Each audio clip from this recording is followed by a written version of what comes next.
Polling కి సంబంధించి సర్వం ఏర్పాట్లన్నీ కూడా పూర్తయినట్టుగా చెప్పుకోవచ్చు. ఇక తిరుపతి జిల్లాలో పోలింగ్ ఏర్పాట్లు పూర్తయ్యాయి. రేపు ఉదయం 7 గంటలకు పోలింగ్ ప్రారంభం కాబోతోంది. 7 అసెంబ్లీ నియోజకవర్గాలున్నాయి. 18,12,000 మంది ఓటర్లున్నారు.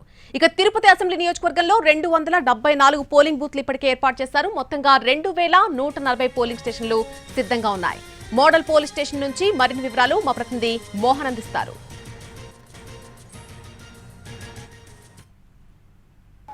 తిరుపతి జిల్లాకు సంబంధించి సార్వత్రిక ఎన్నికల ప్రక్రియ అయితే ప్రారంభమైంది. రేపు ఉదయం 7 గంటలకు పోలింగ్ ప్రక్రియ ప్రారంభమవుతున్నటువంటి నేపథ్యంలో తిరుపతి జిల్లాకు సంబంధించినటువంటి పోలింగ్ ఏర్పాట్లు అయితే ముందస్తుగానే అధికారులు ప్రారంభించారు. తిరుపతి జిల్లా వ్యాప్తంగా అంటే 7 అసెంబ్లీ నియోజకవర్గాలు ఉన్నాయి తిరుపతి జిల్లా పరిధిలో. తిరుపతితో పాటు శ్రీకాళహస్తి, సత్యవేడు, సూలూరుపేట, గూడూరు, అదేవిధంగా సర్వేపల్లి, వెంకటగిరి ఈ 7 నియోజకవర్గాలకు సంబంధించి 18,12,000 మంది ఓటర్లు రేపటి రోజున తమ ఓటు హక్కును వినియోగించుకోనున్నారు. ప్రధానంగా మొట్టమొదటిసారి 41,999 మంది ఓటర్లు రేపటి రోజున తమ ఓటు హక్కును వినియోగించుకోనున్నారు.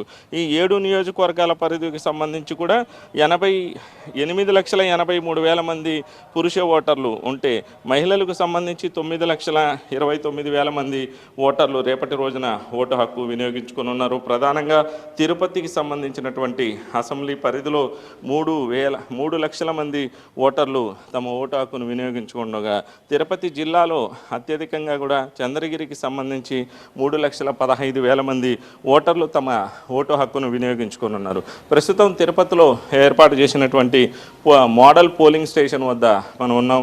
పోలింగ్ స్టేషన్ ఏ విధంగా ఉండబోతుంది, రేపటి రోజున పోలింగ్ ప్రక్రియ ఏ విధంగా ఉండబోతుంది అనేటటువంటి ప్రక్రియను మనం ప్రత్యక్షంగా కూడా చూపించేటటువంటి ప్రయత్నం చేస్తున్నాం. ఇక్కడ మొదటగా కూడా పోలింగ్ ఆఫీసర్ అంటే ఓటరు ఇక్కడికి ప్రవేశించిన తర్వాత పోలింగ్ ఆఫీసర్ మొదటగా తమ ఓటు హక్కులకు సంబంధించినటువంటి స్లిప్ను వీరికి అందజేయవలసి ఉంటుంది.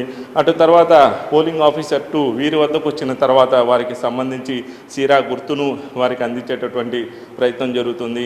వారి వద్ద రిజిస్ట్రేషన్లో కూడా సంతకం చేసుకునేటటువంటి ప్రక్రియ ఉంటుంది. అటు తర్వాత పోలింగ్ ఆఫీసర్ 3, పోలింగ్ ఆఫీసర్ 4 వీళ్ళిద్దరూ కూడా అసెంబ్లీకి సంబంధించి పార్లమెంటుకి సంబంధించి ఉంటారు. వీళ్ళంతా కూడా వారి ఓటు హక్కును వినియోగించుకోవడానికి సంబంధించిన కంపార్ట్మెంట్ను ఆపరేట్ చేస్తుంటారు.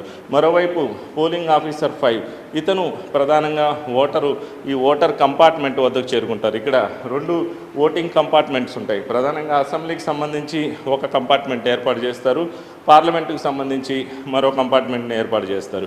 ఈ 2 కంపార్ట్మెంట్లలో వారు ఓటును 2 సార్లు అంటే అసెంబ్లీకి సంబంధించి ఒక ఓటు, పార్లమెంటుకు సంబంధించిన ఒక ఓటును వాళ్ళు ఓటు హక్కు ద్వారా వినియోగించుకోవాల్సిన పరిస్థితి ఉంటుంది. ఈ మొత్తం ప్రక్రియను పరిశీలించేందుకు ప్రధానంగా ఒక ప్రిసైడింగ్ ఆఫీసర్ ఉంటారు. ఒక పోలింగ్ స్టేషన్కి ఒక ప్రిసైడింగ్ ఆఫీసర్ ఇక్కడ కూర్చొనేటటువంటి ప్రయత్నం ఉంటుంది.